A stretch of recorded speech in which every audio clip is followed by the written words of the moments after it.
మందాకృష్ణ మాదిగ నాయకత్వం వదిలాలి సంపన్న కులాల నాయకుడు మందాకృష్ణ మాదిగ నాయకత్వం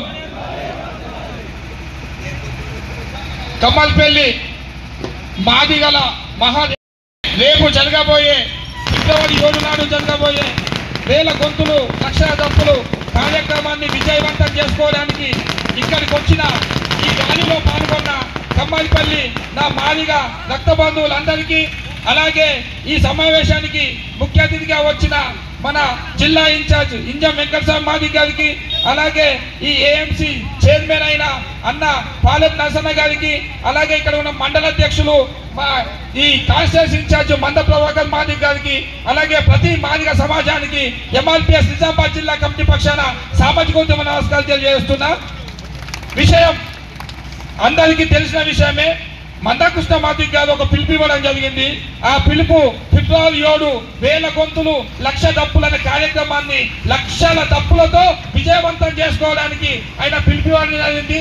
ఆ పిలుపును విజయవంతం చేసుకోవడానికి కమ్మల్పల్లి మండలంలో వందలాది మందిగా వచ్చిన మాదిగ సోదరులందరికీ నా ధన్యవాదాలు తెలుపుతూ అలాగే రేపు మనకు రేవంత్ రెడ్డి గారు మనకు ఆగస్టు 1వ తారీఖు నాడు తీర్పు వచ్చిన తర్వాత రేవంత్ రెడ్డి గారు నిండు అసెంబ్లీలో మనకు చెప్పడం జరిగింది.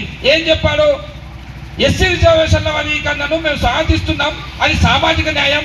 ఇప్పటి వరకు ఎస్సీలో ఉండే 59 కులాల్లో ఏ కులం అయితే అత్యంతంగా రిజర్వేషన్లు అందుకోకుండా ఇబ్బంది పడుతుందో ఆ కులాలకు న్యాయం జరగాలంటే ఎస్సీ రిజర్వేషన్ల వర్గీకరణ జరగాలి, లేకపోతే అది సామాజిక న్యాయం కాదు. దాన్ని చేసే బాధ్యత మా ప్రభుత్వం మీద ఉన్నది. ఈ రాష్ట్రంలో ఉండే ఏ ముఖ్యమంత్రి కన్నా ముందుగా మేము చేసి చూపెట్టి మాదిగలకు న్యాయం చేస్తాం. రేపు రాబోయే ఏ నోటిఫికేషన్లు అయినా మాదిగలకు వర్గీకరణ అమలు చేసి మాదిగల్లో ఉండే ఉపకులాలందరికీ విద్య ఉద్యోగ అవకాశాలు మేము పాల్గొనేటట్లు చేస్తామని చెప్పి ఇప్పటి వరకు 4-5 నెలలు కాలం అవుతున్నది. కాబట్టి ఇప్పటి వరకు మనకు స్పందించకపోవడం అత్యంత బాధాకరం. మేము ఇప్పటికి చెప్తున్నాం, రేవంత్ రెడ్డి గారి మీద మాకు ఎటువంటి కోపం లేదు మాదిగ సమాజానికి. కానీ ఇక్కడ అడ్డుకుంటున్నది మాల సమాజం కాబట్టి ఆ మాలలు మొన్న డిసెంబర్ 1వ తారీఖు నాడు మాలల సింహగర్జన పెట్టడం ద్వారా మేము కాంగ్రెస్ కు వెంటున్నాం, మాలలే కాంగ్రెస్ ను కాపాడుకుంటారని చెప్పేసి ఒక బ్లాక్మెయిల్ రాజకీయాల ద్వారా మన రేవంత్ రెడ్డి గారిని అలా గుప్పెట్లో పెట్టుకోవడం ప్రయత్నం చేశారు.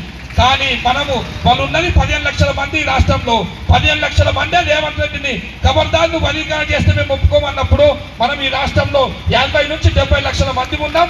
ఆ 70 లక్షల మంది ఒక్కసారి హైదరాబాద్ ను ముట్టడిస్తే కంపల్సరీ రేవంత్ రెడ్డి మన కోసం పనిచేస్తాడని చెప్పేసి నమ్మి ఇక్కడికి వచ్చి రేవంత్ రెడ్డికి కనిపింపు కలగాలి, మీకు మాలలు అవసరం లేదు, మాదిగలే మీకు ఓట్లేస్తారు, మాదిగలే మీకు మళ్ళొకసారి సీఎం చేసుకుంటా అని చెప్పడానికి అవకాశం ఇచ్చి మాకు వర్గీకరణ చేస్తే రేపు రాబోయే సర్పంచ్ ఎంపీటీసీ జడ్పీటీసీ ఎలక్షన్లలో మిమ్మల్ని నిలబెట్టుకుంటాం, గెలిపించుకుంటామని మనం చెప్తాం. ఒకవేళ చెయ్యకపోతే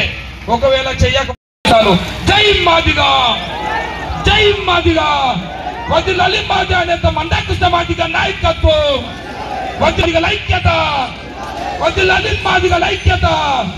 ధన్యవాదాలు. జై మాదిగా. గారు ఆ మందాకృష్ణ మాదిగ గారి పోరాట ఫలితమే మన కార్డు కానీ అదేవిధంగా వృద్ధులకు వితంతుల పెన్షన్ కానివ్వండి, వికలాంగులకు పెన్షన్ కానివ్వండి, 4 కిలోల బియ్యం 6 కిలోలు పెంచడానికి కారణమైండు. మరి ఉద్యమాల చరిత్ర ఉన్నటువంటి మందాకృష్ణ మాదిగ మరి కేంద్ర ప్రభుత్వం అవార్డు కూడా ఈ సందర్భంగా గుర్తు చేస్తూ ఏదేమైనా అణగారిన వర్గాల తరపున అగ్రకులాల్లో ఉన్నటువంటి పేదల తరపున కూడా గౌరవ మందాకృష్ణ మాదిగ గారు ఉంటారని చెప్పి సందర్భంగా గుర్తు చేస్తూ మరి గౌరవ తహసీల్దార్ గారికి ఇప్పుడు మెమోరాండం ఈ ప్రభుత్వానికి కళ్ళు తెరిచే విధంగా ఇంత పెద్ద మొత్తంలో మాదిగ ఉపకులాలు వచ్చి మా యొక్క ఆవేదనను మీ ముందు ఉంచుతున్నాం. దీన్ని మన రాష్ట్ర ప్రభుత్వానికి పంపించాల్సిందిగా మనం చేస్తున్నాం.